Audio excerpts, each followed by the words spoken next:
Hello there. Tax from UK shale gas operations could be put in a sovereign wealth fund for future investment in areas where fracking occurs, says the government. And Eco-loons will not be happy about this. No, not at all.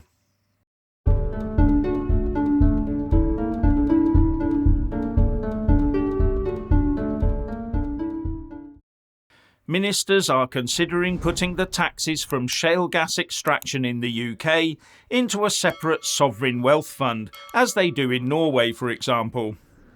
And the extinction this and extinction that rabble will be very unhappy about this for a couple of reasons, which I'll come on to. Now, this new sovereign wealth fund could then be used for investing in the areas that accept fracking and also for the wider economy. Taxes from North Sea fracking could also be channelled into it, as well as the funds already in the British Business Bank, says the Telegraph. But bear in mind, while we're doing this, the national debt will still be going ever upwards. And as anyone with credit card debt and savings knows, the interest costs of the debt always far exceeds the returns on any investments they have. So the advice is, generally, to pay the debt down first. So shouldn't tax from fracking go towards paying the national debt down? But the government is hoping to set the new fund up in such a way that it can borrow even more money from it, but at a lower rate of interest than issuing gilt-edged bonds. Doesn't that then make the new sovereign wealth fund just a private bank, funded by the taxpayer for the exclusive use of the government to access cheap money for election and policy bribes? In effect, just a ring-fenced tax, a hypothecated tax. And you could imagine what a future Labour government would do with all that money. Foreign aid, most likely. Or paying reparations to the planet for using fracked gas, no doubt.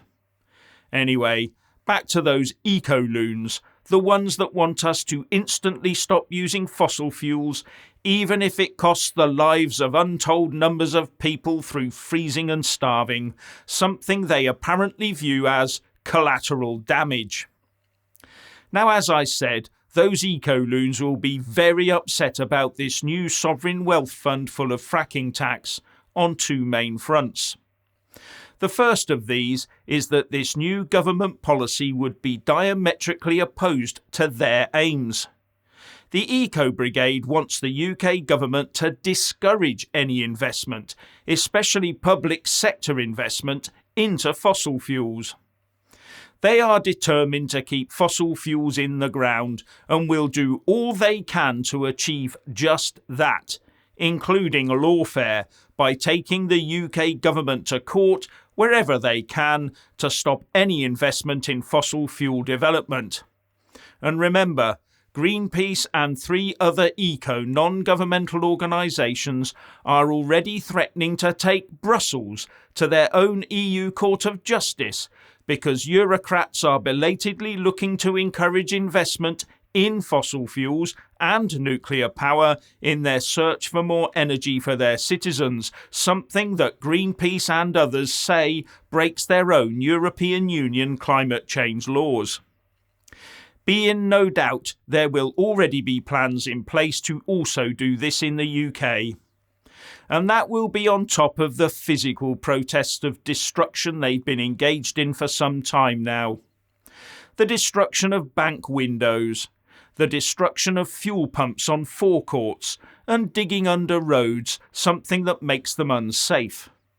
Activities designed to shout at and over ordinary people who can do nothing about their offensive antics, as well as getting in the way of ordinary people going about their lawful business, something that I would argue traps people in the locality of their trapped cars for some time, and should therefore be classed as unlawful imprisonment. If you can't leave your car unattended on the road, and there's a queue behind you, and the only thing blocking your progress is a bunch of half-wits supergluing themselves to the tarmac, then I would personally deem that as unlawful imprisonment. and some case law would back that up. Pity the police don't use it, as it carries a potential life sentence. Although, as most of those engaged in this nonsense seem to be middle-class hangers-on with too much time on their hands and too few brain cells, I'm sure they'd only continue to get the odd slap on the wrist from the courts. Anyway, what I'm saying is that the Eco-loons would be extremely upset over this sovereign wealth fund, full of fracked taxes, encouraging more fossil fuels to be used. But there is an even more worrying feature to this, for them, not for us. And that second issue, and this is big, is that if, and I would personally say it's not an if at all, but if the Eco-loons have been over-egging the pudding on the dangers of fracking, then this government initiative could destroy their argument. Because the Eco-loons have been telling everyone that will listen that as soon as we start the hydraulic fracturing process, there will be massive earthquakes around the UK, and that we'll all be swallowed up by bottomless sinkholes. Fire will erupt from your kitchen sink taps.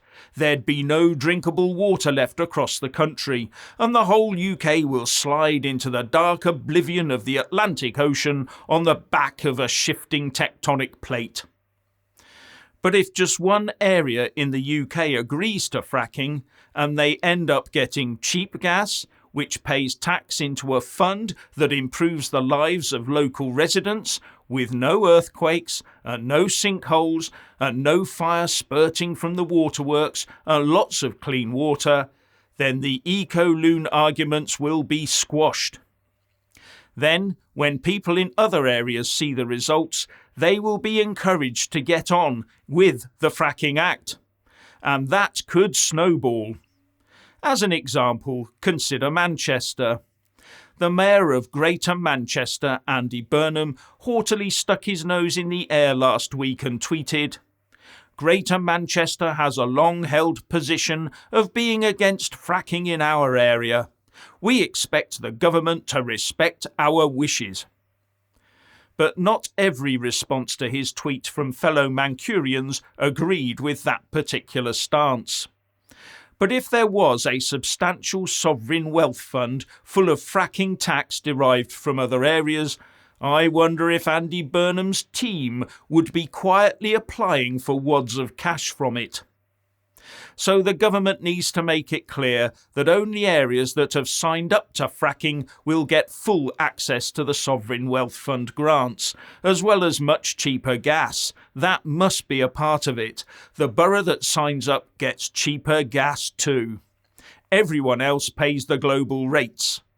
And how would Burnham react if the people of Manchester saw new roads and infrastructure where fracking was accepted, and they started demanding a bigger slice of the pie for Manchester by insisting that fracking also takes place under their feet if at all possible?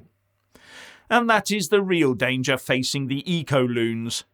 The people finding out that all the anti-fracking scaremongering was just that. Propaganda intended to terrorise people into accepting falsehoods. Then finding that people wave them and their anti-fracking agenda aside in the face of reality. But that would then develop further. Ordinary people would then say, if the Eco Brigade has been wrong about fracking, what else are they wrong about? And that is the real problem for the Eco-loons. Losing total credibility. Right now, people seem to take their words as the gospel truth. But what would happen if people started to doubt their settled science? It could well end up with all their other claims of global extinction by the middle of next week being called into more and more question. Shock horror, climate change scepticism might become acceptable. That would never do.